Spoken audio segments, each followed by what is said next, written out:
Hello everyone, welcome to my channel. আজি মই মোৰ পোষ্ট প্ৰেগনেন্সি ওয়েট লছৰ ওপৰত এই ভিডিওটো বনাইছো।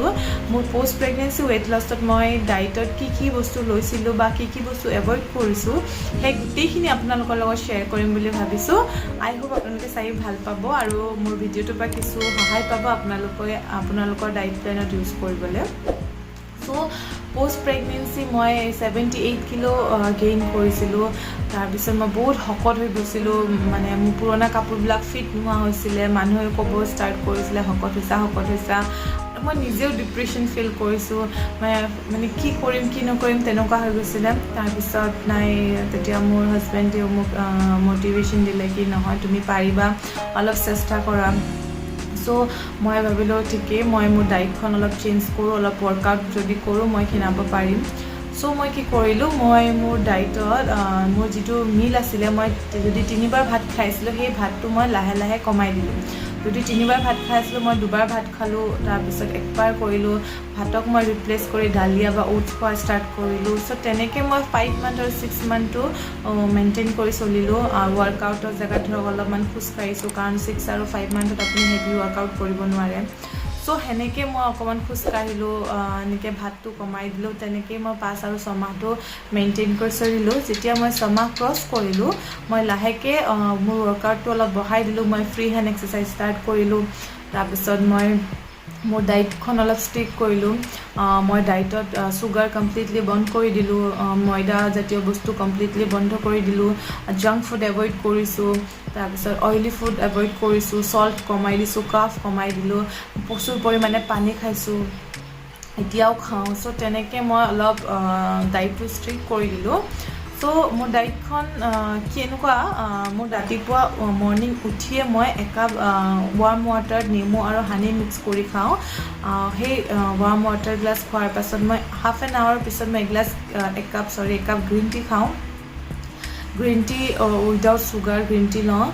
গ্ৰীণ টিৰ পাছত মই মোৰ ৱৰ্কআউটখিনি কৰি মই মোৰ ব্ৰেকফাষ্ট টাইম হৈ যায়। যদি মই 10টাত ব্ৰেকফাষ্ট কৰোঁ, মই ব্ৰেকফাষ্টত 2টা এগ হোৱাইট আৰু 1 বাটি ফ্ৰুট চালাড আৰু 1 কাপ গাখীৰ লওঁ। তাতকৈ বেছি মই একো নাখাওঁ।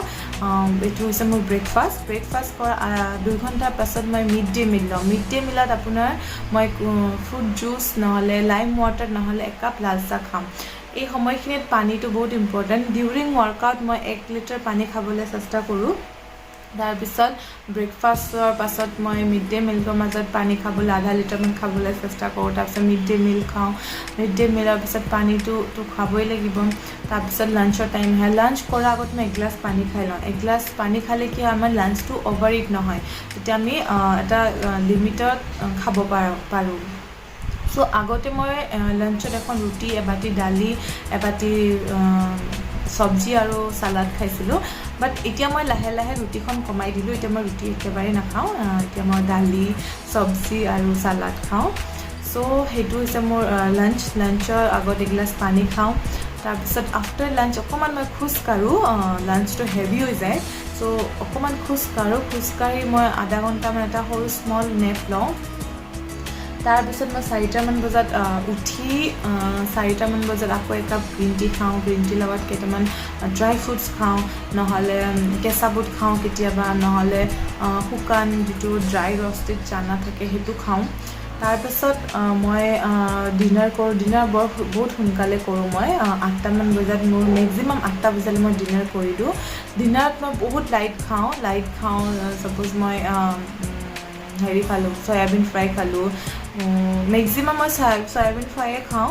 নহ'লে কেতিয়াবা যদি মোৰ ইভিনিং স্নেক্সটো কম হয়, যদি ভোক ফিল কৰোঁ তেনেহ'লে মই কেতিয়াবা দালিয়া অলপ খাওঁ, নহ'লে ওটছ খাওঁ। চ' তেনেকৈ মই ডিনাৰটো কৰোঁ। ডিনাৰ কৰাৰ লগালগ মই শুই নাযাওঁ। যদি মই 8টাত ডিনাৰ কৰিছোঁ, মই শুবলৈ 11টাত যাওঁ। 11টা বজাত মই শোৱাৰ আগত 1 কাপ গৰম গাখীৰ নহ'লে 1 কাপ গৰম পানীত মই অকণমান হালধি মিক্স কৰি খাওঁ। সেইটো হৈছে মোৰ নাইট ড্ৰিংক। চ' সেনেকৈয়ে মই গোটেই দিনটো ডায়েটখন ফ'ল' কৰোঁ আৰু মই প্ৰচুৰ পৰিমাণে পানী খাওঁ। মেক্সিমাম 3 পৰা 4 লিটাৰ পানী খাবলৈ চেষ্টা কৰোঁ। তাৰ মাজতো ৱৰ্কআউট আছেই। চ' তেনেকেই আপোনালোকে আপোনালোকৰ ডায়েটখনো বনাই ল'ব পাৰে আৰু এনেকৈ আপুনি যদি মেইনটেইন কৰি থাকিব পাৰে তেনেহ'লে ক্ষীণোৱাত নিশ্চয় সুবিধা পাব। সো আজি ভিডিওটো চাই কেনেকুৱা পালে মোক জনাব যদি ভাল পাইছে বেয়া পাইছে তলত কমেন্ট কৰিব যদি কিবা ভুল হৈছে হেও কমেন্ট কৰিব মই শুধৰাবলৈ চেষ্টা কৰিম তেনেকৈ আপোনালোকে যদি মোক সহায় কৰি থাকে তেনেকৈ মই আৰু ভিডিও বনাবলৈ সক্ষম হ'ম সো আজিলৈ আহোঁ নমস্কাৰ